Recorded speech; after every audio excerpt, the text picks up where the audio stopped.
Hello everybody and welcome to the meeting. We'll start off by appointment of chair. At the annual meeting of County Council held on 17th of May 2023, Mr Gillard was nominated as Chairman-elect to the Highways and Transport Overview and Scrutiny Committee. Can I have a proposer and a seconder? I propose. Thank you.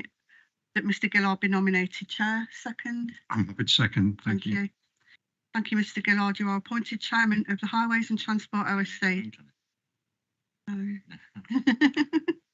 I will hand over to you for the rest of the meeting. Thank you. Thank you, Ange. And thank you, colleagues. Welcome to today's meeting of the Highways and Transport Overview and Scrutiny Committee. As usual, this meeting is being broadcast live to the public. For those not able to watch live, the webcast will be recorded and made available for viewing on the County Council's website after the meeting. Before we begin, can I please remind everyone to turn on their microphones when you wish to or are invited to speak. I've received apologies from Mrs Wright, Mr Bill and Mr Merry. And can I welcome Mr Smith, who is present for Mr Merry. Can I also welcome Mr O'Shea, who has joined online.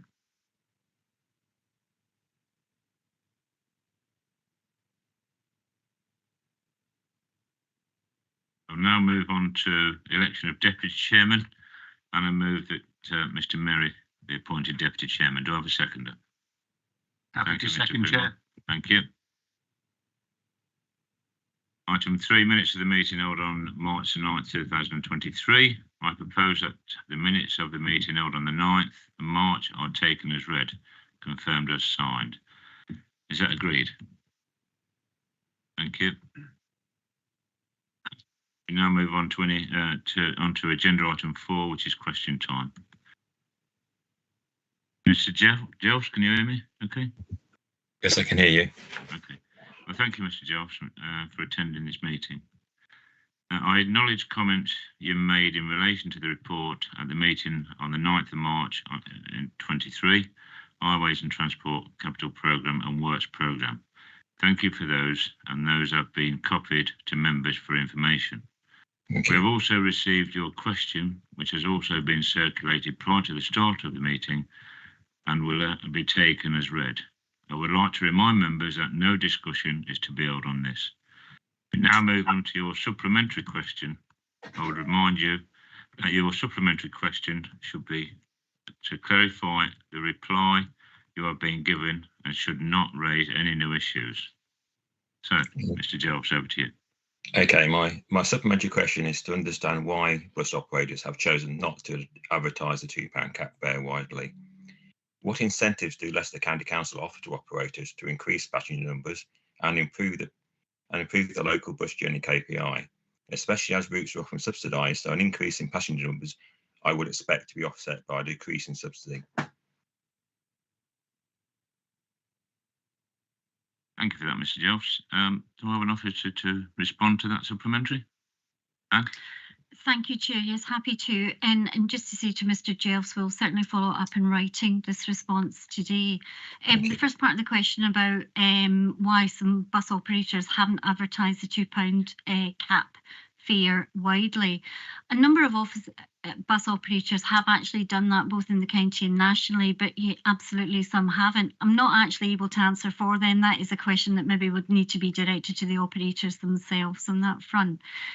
In terms of what the county council do, and I kind of took the question maybe in its wider sense and some of the things not necessarily offered to the operators themselves, but the wider public out there, because ultimately what we need to do and what we want to do is increase patronage to help support the bus market, give choice to people and how they travel around the county. We undertake a number of activities to do that, to help try and build bus patronage. We have our Choose How You Move website that contains all the information on the county's bus timetables, and there's also a journey planner to help people plan their own journey and how they might be able to make it by public transport, as well as other modes as well, but public transport information is all there. Our experience over the years actually shows that a more targeted approach when you're thinking about things like marketing, advertising, etc., and us putting our resources, very limited resources, into trying to help build the bus market. That more targeted approach yields better results. The types of things we do, for instance, we hold travel clinics with businesses across the county, where we can talk to individuals about their travel needs and help them with greater awareness about modes of travel they can use to get to their workplace.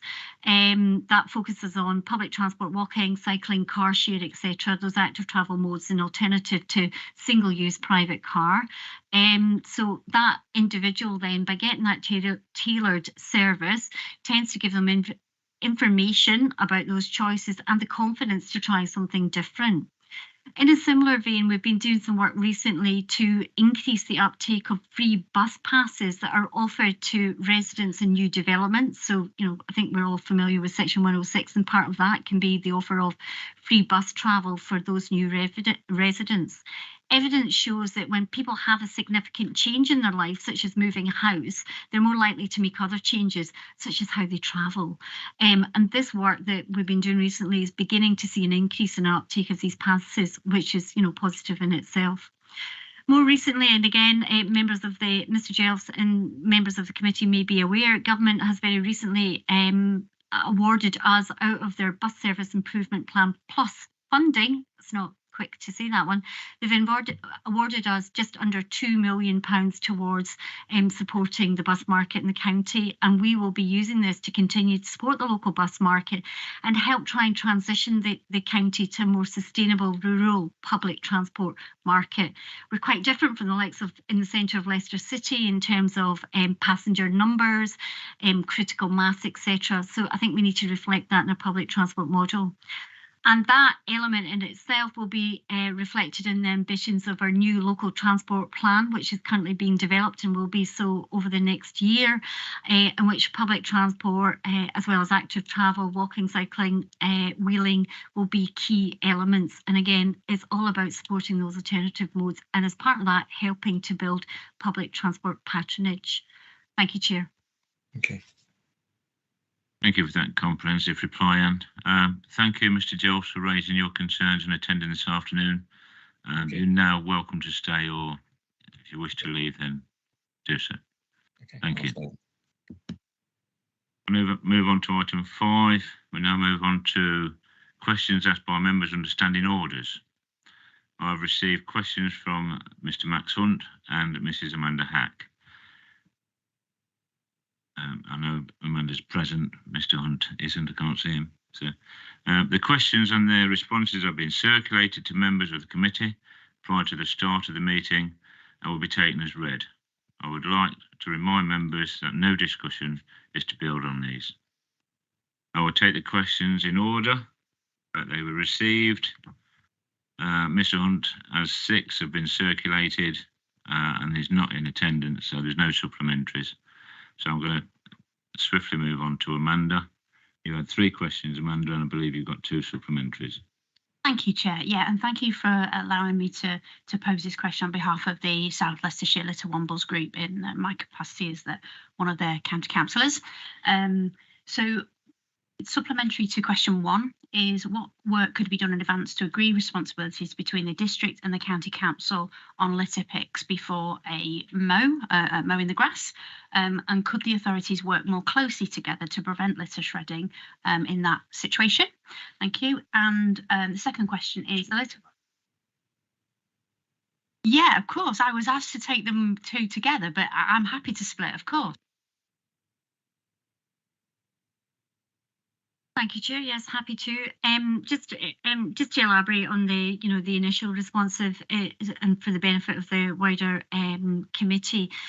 As Mrs. Hack is aware, in terms of what we normally do in terms of litter picking and the grass cutting is we will issue the district authorities our grass cutting schedule, because it's quite tightly programmed and managed across the year well in advance, so that they can then devise their litter picking programmes to come along in advance of our cuts. You know, that's how it works. We don't have a duty for that. We can't make them do it. That's the other thing. All we can do is advise, so they have the information to programme that. We're more than happy to have further conversations with districts. However, if they've got issues around that, you know, to streamline it and make it smoother and work with them on that. But that's kind of as far as we can go on that one, in terms of, you know, we have a programme, we give it in far as advance as we can and work with them as much as we can to make sure that the right thing happens in the right time in advance of that. Thank you, Anne. Amanda, you have a second supplementary? Yeah, thank you. The Litter Wombles together have collected 24,000 bags of litter in Leicestershire in their own time in this calendar year already. Is it possible for them to have a named person that they could liaise with to try and speed up the process but provide leadership at the authority level too? Just wondered whether or not the Highways named person could be given directly to the group rather than obviously here in a public environment. Thank you. I think in response to that, if Mrs. Hack's all right with it, what I'd want to understand is actually, can we make that group more effective in terms of our involvement in it? I think that would be my first undertaking on that one. And then from that to understand if there's things that it's not managing to address, if there is a better way to do it with the contact, then understand what those things are so we can get the right contact in place. But my first instance would be, can we make that group work better so it is responding to the needs of the Wombles?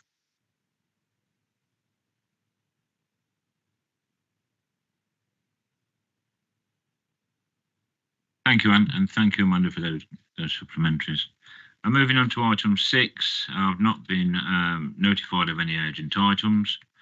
Item 7, does any members have any declarations of interest relating to the agenda this afternoon? No. Item 8, are there any declarations of a party whip? No. Presentation of petitions, Standing Order 35. There are no petitions to be presented. Item 10, moving to agenda item number 10, Leicestershire flood, local flood risk management strategy, public consultation. Anne or Jana, I think, is leading on this. Jana, would you like to report to the committee? Thank you. Thank you, Chair. Yeah, so the report that was presented today is the draft. It contains the draft, if I can speak, flood risk management strategy, and we're asking you as the Highways and Transport Scrutiny Committee to invite you to comment on that draft as part of our consultation that's out at the moment.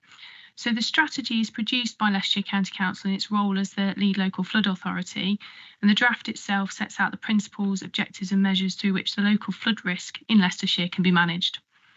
The draft document is available online. It is quite a substantial document with the appendices, as you've mentioned, but they are all available on the links where this report can be found on the scrutiny pages and also on the Have Your Say site for Leicestershire.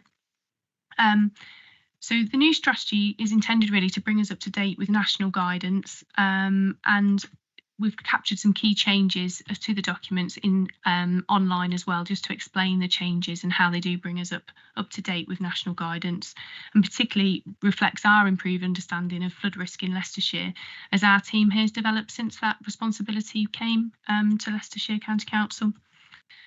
So the other thing that the strategy does is bring together recommendations that the previous scrutiny panel identified, and specifically around improving our engagement with communities. And really around the clarity of roles and responsibilities. I think flood risk is an area that, you know, is quite confusing for people to understand who does what and why. And so we've really tried to focus on that and bringing this strategy up to date and there today. So like we say, we hope that the strategy will bring more clarity over those roles as and our role, particularly as the lead local flood authority. And you'll be pleased to know that a lot of that is done by diagram rather than by long-winded sort of explanations in there. So the strategy itself is based on five principles: working in partnership, working with communities, delivering multiple benefits, adapting to climate change, which is obviously high on everybody's agenda, and taking a risk-based approach in our work. And I think just sort of picking up on that partnership one, that's obviously particularly important in relation to those roles and responsibilities that we talked about. And I think our residents, and in discussion with Mrs. Hack, clearly where there's boundaries and borders, flood risk doesn't matter whether it's Leicestershire or City, does it? The water comes anyway. And so to making sure that we've got those relationships, we've got that alignment with other flood risk authorities, and that's clearly set out within the strategy as well. So the strategy then has been structured in terms of objectives that we're trying to deliver on, and really shows how that flood risk is managed in partnership really across Leicestershire. You'll see that we focused on effective management of our assets, encouraging sustainable development, and that's again probably something that you all receive concerns about from your residents.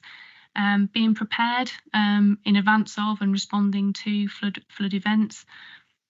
I think as well, again, just I've mentioned before, but having building that understanding of local flood risks, knowing Leicestershire, if you like. We're lucky, very lucky at the moment, to have a stable team of officers that have been with us for a while, so they're getting to know your communities, the risks, the patterns that occur, and I think that's been invaluable really in putting this strategy together, and we want to continue to build that knowledge going forward. And then of course, there's what we're doing, in terms of securing external funding to support and manage risks through projects and scheme delivery as well. So within the report, it does set out some of the key changes that have occurred in this strategy. We've mentioned the roles and responsibilities, the changes to some of the key policies as well, and particularly draw your attention to the asset register and record policy, the flooding investigations policy, and the ordinary watercourse and regulation and culverting policy. Very easy to say names, just roll off the tongue like that. So you'll see there's quite a few areas there to consider, and Chair, happy to, obviously you'll take comments now and we'll feed that in as part of the consultation, but the consultation is running till the 13th of August, and we're really, I'd encourage people to comment and get involved. We're doing that with targeted groups, areas where people have been particularly affected, more vulnerable groups, but also there is a more general consultation online on the Have Your Say website, and again that closes on the 13th of August. So in relation to the report itself, I wasn't going to say too much more today, other than to answer any questions, Chair. Thank you. Thank you, Jenna, for summarising that excellent report, over 200 pages, I believe. Before I take comments or questions, can I ask the lead member, Mr. O'Shea, is there anything you'd like to add to that? I'd like to thank officers for the work they've done, especially Victoria Coombs, who does excellent work in that department.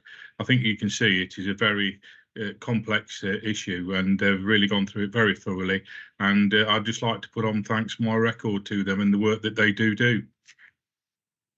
Thank you, Mr. O'Shea. I'm sure we'll all echo them comments. Do we have any comments, or Les? Thank you, Chair. Curious with clarity around so your thresholds moving up to 5 residential and 2 commercial. 5 residential, fine, no issues.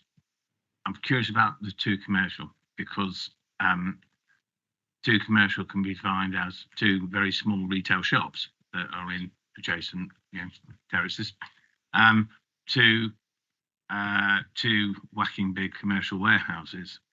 So I'm curious how you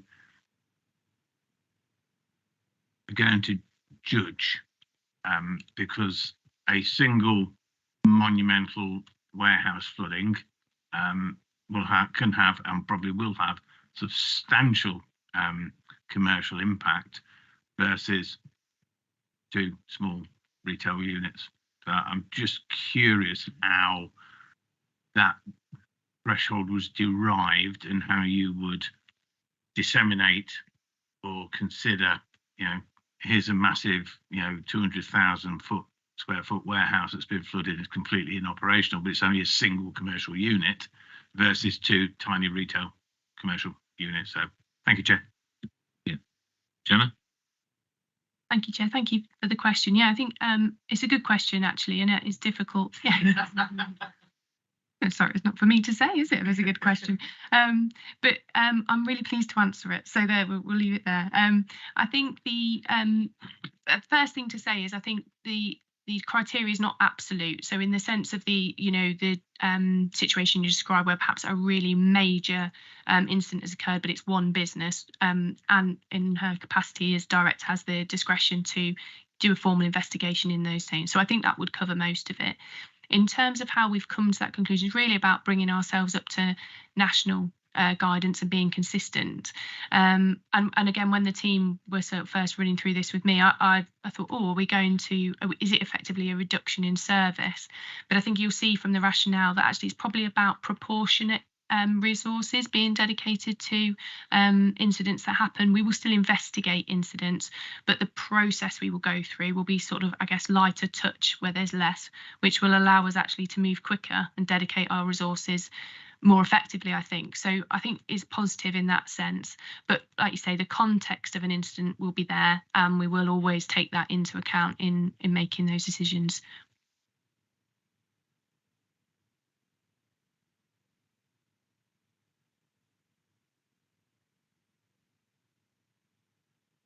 Thank you very much, Chair. Thank you, Jenna. It's just a quick question. I couldn't spot it in the report. Do we actually maintain our own records of flood zones and areas that flood, or are we reliant on the Environment Agency records? So from past experience, there was an area that locally we knew flooded. We went to the Environment Agency when there was a development planned, and essentially their response was they're reliant on the public to tell them that a flood isn't compliant with their map, which wasn't a terribly helpful response. So it'd just be interesting to know if we actually maintain our own records. Thank you, Jenna. Sorry, Chair, I was a bit enthusiastic.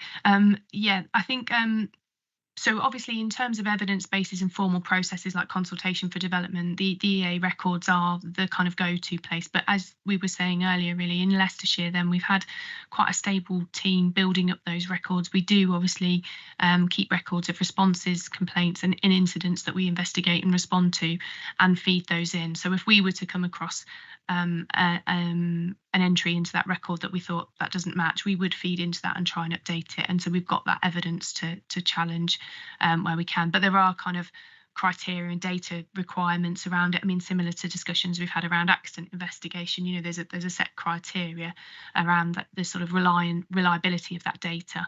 But yeah, we are building that knowledge of Leicestershire, as we say, and I think the team have done a really good job of that. So hopefully those discrepancies become less as we do that. Thanks, Chair. So just rolling back to the original question, Jana, so thank you for that. That puts the clarity on this is not a rigid document, it's a set of principles and has the authority to say, no, that's got to be overridden. Just a pure observation, it may be because this is the pre-published document, and I'm reading this through mod.gov. There's a lot of pictures missing and bits of text. So is that just a pre-publication version? Yeah, okay, that's fine. Thank you, Chair. Just want to thank the officers for the report. Goodness, I learnt an awful lot. I'm like, oh gosh, this is really exciting. I wanted to ask a specific question around culverts. I think, you know, as an authority, not all of them will be in the county council's responsibility, but how do you manage the number of culverts that appear? Because there's certainly a culvert in my division that is managed by the town council. It's currently being redeveloped at the moment because it floods every year. There's another culvert issue that I've got in the division that county are looking at the moment because it's nobody's responsibility. I think Severn Trent have taken ownership actually, which is good. I was really interested about, are you comfortable with all understanding who owns every bit of asset infrastructure, because that creates, I would imagine, a downstreaming issue or a potential what's the flood risk further downstream, and it's how do you manage that. Don't know if it's quite in the strategy, but it was just something that came up when I was reading it as an area of concern maybe on the flood authority responsibility.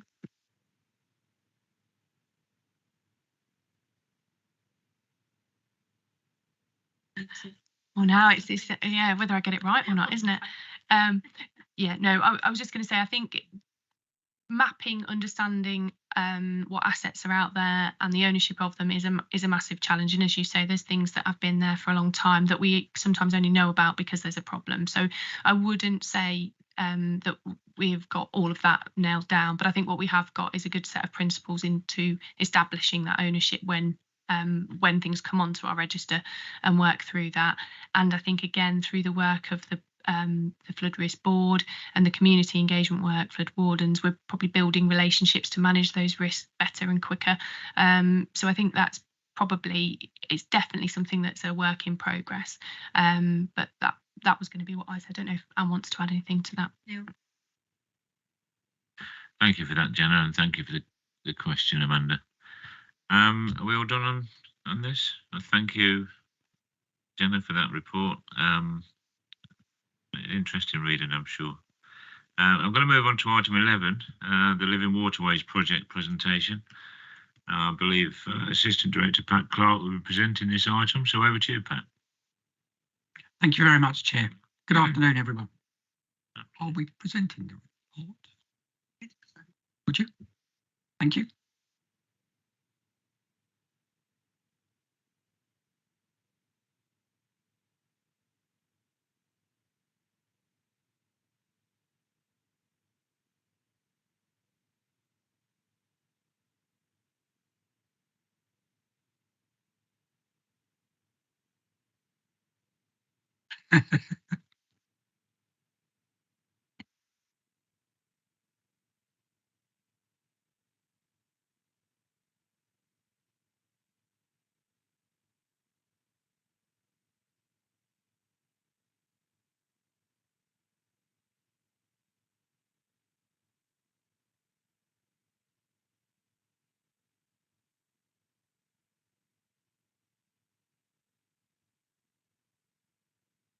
Success.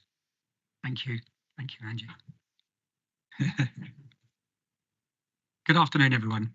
Following a recent visit from our Cabinet member, Councillor O'Shea, and support member, Councillor Wright, I've been asked to present the Living Water project to the Scrutiny Committee today.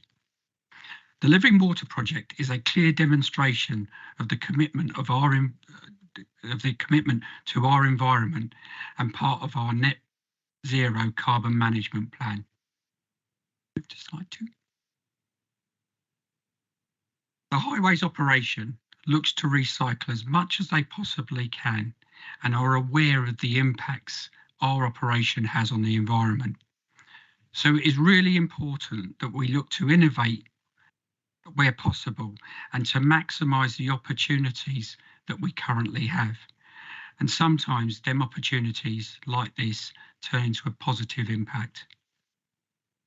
Our highways network has nearly 150,000 gullies, and they are emptied following our risk-based approach that was introduced in 2018. This means that some gullies will be emptied twice a year or more, and others may be only checked every 24 months. But every single time we attend a gully, we collect the data, we understand what is happening with that gully, and that's put back into our asset management system. On average, we clean about 100,000 gullies per year. That's between our cyclic programme and our reactive maintenance. The waste arising from gullies is extremely difficult to recycle because solid waste is mixed with liquid waste. The largest quantity is liquid. The liquid waste can contain a wide range of fuels, oils, hydrocarbons, detergents, and other chemicals that find their way into our gully network. During the winter months, there is also a high quantity of salt that emerges into the gullies, which further complicates the process.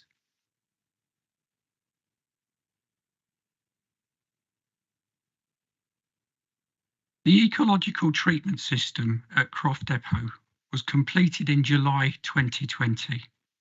This followed a lot of detailed design and negotiation that started in 2017. Most dewatering facilities decant into foul sewers. However, due to engineering difficulties and an uneconomical estimate, a solution was found using natural reed beds. The treatment centre has full planning approval and EA approval. The project was delivered by our own in-house construction and design teams with support from a specialist company called Living Water Ecosystems based in Fife in Scotland. The system consists of 3 gully emptying bays, a bulk storage area, a balancing tank, straw bale filtering bays, and the ecological treatment system.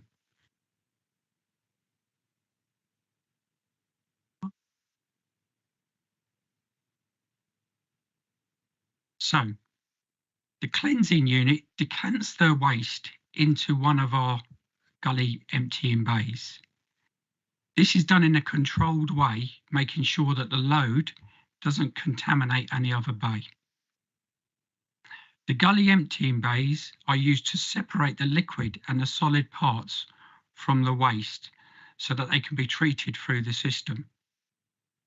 The liquid then runs to the rear of the bay, allowing the liquid to be captured in the channel that runs right the way at the back of the bays, and the solid matter is retained in the bay. Solid material is then transferred from bay 1 into bay 2 and then onto bay 3 over time, each time turning over the solid matter, agitating it and drying it out. This can be a process that will take up to 6 weeks, depending on how wet the material is. Okay. The solid material is then moved to our bulk storage area, designated for gully waste material, where the drying out process continues. This material can be stored up to 12 weeks under our licence. This is then transferred by bulk unit to a recycling centre where a screening will take place to separate stones, sands, metals, plastic and any other detritus that has ended up in our gullies, all of which is recycled. This then leaves a separate soil. The soil is then recycled into landscaping projects and is an asset to the recycling centre. Last year, 1,250 tonnes of solid material were brought to recycle centre from our stockpile.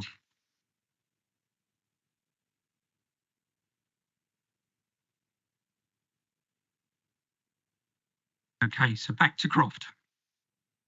So from the drain at the rear of the bays, the liquid is discharged into a balancing tank.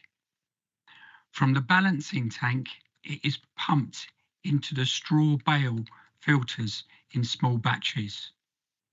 This balancing tank enables the liquid to be discharged in controlled batches. This supports the spread of volume of liquid and loading on the treatment ponds. This can also be beneficial in the cases of contaminated loads. The straw bale filtering will filter out initial oils, hydrocarbons, silts and some salt, and ensures that the bacteria has had sufficient time to degrade the contaminant. The top level of straw is replaced typically every 3 months once saturated. This is then recycled.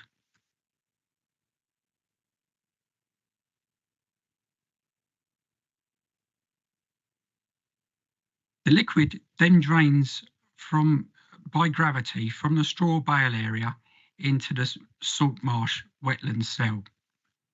The ecological treatment consists of 1 salt marsh wetland cell and 2 other wetland cells, so that water can be discharged into the watercourse in Broughton Ashley Brook.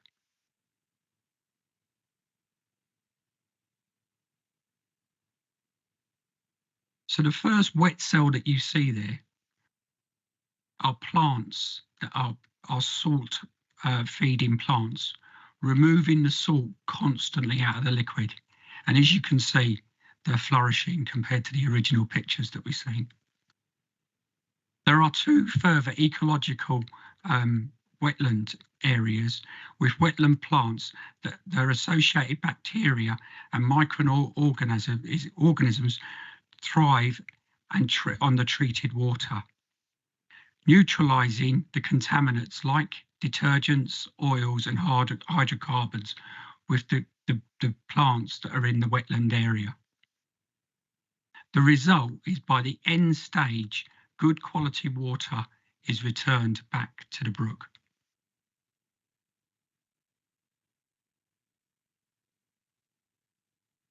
The facility is fully compliant and operated under the Environmental Agency's Environment Permit Regulations 2016, Regulation 13. Daily samples are undertaken on site and results are recorded and monitored. The facility is supported by a third-party quality assurance whom visit, test our solid material as well as testing the water into the brook. The team that run the facility are trained and fully competent in what they're doing. We have yearly inspections from the EA, but they can turn up at any time with really positive feedback with what we've achieved on site, our staff and the housekeeping has demonstrated. In their reports, they have mentioned a number of times best practice.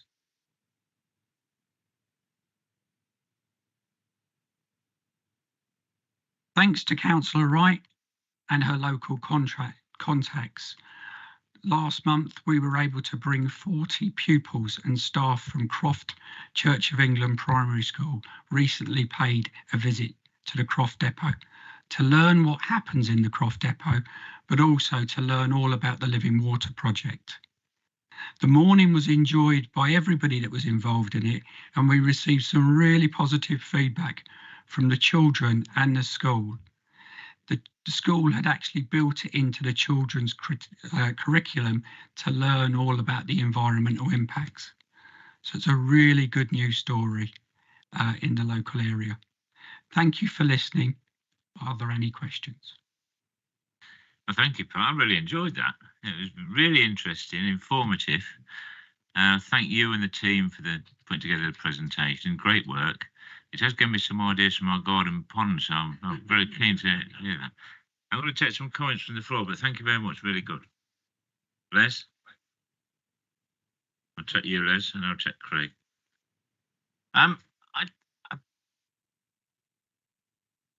Who'd have thought, I think, springs to mind. Never even crossed my mind that, you know, you see those nice mechanical machines going around cleaning our gullies, but I've never ever considered what happens to the waste. That's just really, really fascinating. And I think on the basis that it's not far from where I live, I'd like to go and have a look at that in operation one day. Thank you. That's just really fascinating. So thank you. Thank you, Les. Craig. Thank you, Chair. Just a comment like Les, I never even dreamed that that would actually happen, and that's the process of it making. So well done to you guys for coming up with this. And this last slide is really, really interesting for me as well. As a former engineer, I find this thing's really, really fascinating. But no doubt some of those kids there are going to be the future engineers and come up with even better ideas than this. So the more that we can do as an authority to bring children into places like this to see, you know, open their eyes a little bit. I think so. Well done. Really good. Thank you. Brilliant. Okay, then. Amanda. I think that's fantastic. Completely. You know, I'm really sorry, everyone who's like, oh God, Amanda's speechless. This has never happened. Anyway, I was really interested in terms of the volume of the gully clearance. Is all of it able to be treated through this one facility? Is this something that other local authorities are routinely doing now? Is it something quite unique to Leicestershire? and what work are we doing to promote that more widely? Because I think, yeah, the school kids, definitely engineers the future. My kids aren't so little now, but when they were smaller, they would have loved this. And particularly my son, who loves getting dirty and all that kind of stuff. So, but I can see young people really connecting with stuff like this, particularly as the environment is becoming much more in part of what they're interested in. So I was just, is it all of our waste that goes to this, or is it, you know, what volume is managed through this facility, and just what are we doing? Is this, you know, is this just Leicestershire? Is it elsewhere? I'm really interested to find out more. Thank you. So all of our gully waste and our jetting units use this site. We don't go anywhere else unless there is something wrong with the load, you know, that you've taken. And it's only happened once or twice where we've not been able to bring that load because of the contaminant that's in it to our facility. So it is very much, it is based on the quantity that we use at Leicestershire, so we wouldn't open it up wider. Most authorities have different arrangements for dealing with gullies, gully cleansing. Most of them now will be looking to separate the water, the liquid, from the solids. However, not all do. And that will drive your cost up, because basically you will get a tipping charge for just water, as we've currently seen, as long as you treat it. We are active at promoting what's going on. We are not the only ones that are dealing with this, but that's why it's so important you get the right specialists. And we were lucky enough to get involved with the company from Fife that really give us good advice.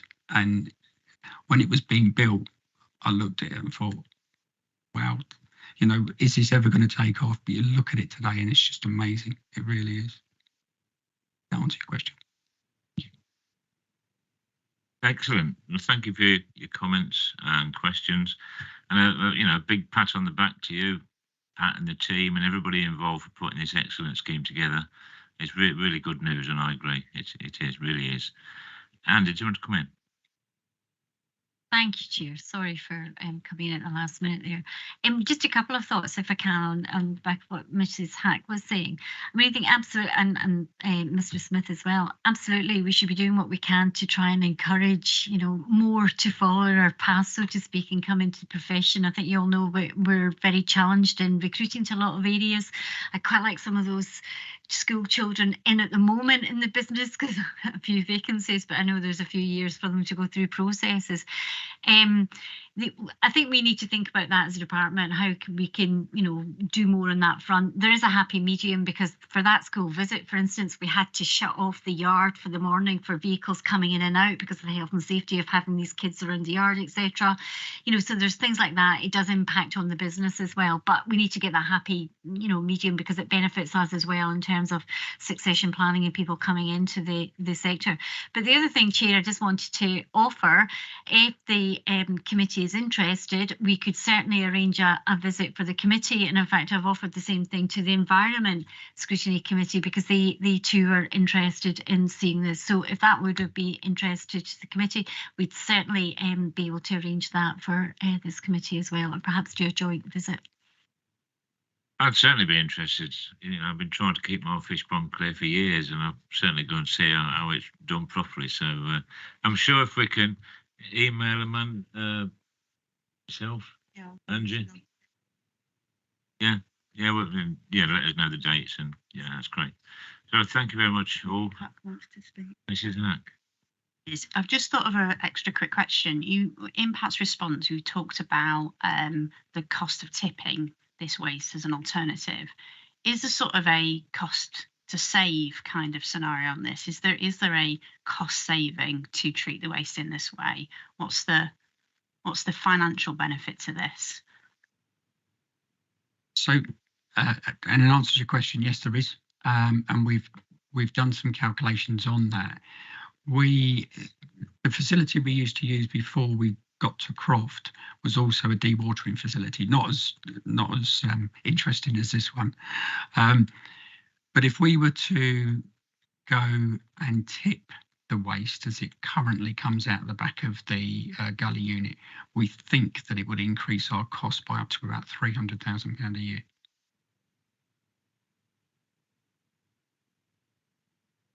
Okay, thank you, Amanda. Ozzy, it'd be remiss of me not to let you have the last say. No problem at all, Chairman. I've just, I'm glad you're all intrigued, because I certainly was intrigued. I found it very interesting. The staff were very helpful, but I must say those children thoroughly enjoyed the day. And, you know, myself, I enjoyed it. I mean, to actually go and see that, I really recommend it to you, every one of the committee. It's magic in motion, really, because, you know, we're working towards, you know, the environment, and we're doing, you know, we're working our best for climate change. This is initiative. It really is. It's really good work, and I want to thank, you know, the officers at Croft for the work they've done, and Pat for you know, leading it. Thank you. Thank you, Ozzy. Then, so before I move on, I'd just like to remind you that the presentation is available online following the meeting. Moving on to item 12, future dates of these meetings are listed on your agenda pack, all starting at 2 p.m. for you to be noted. Okay.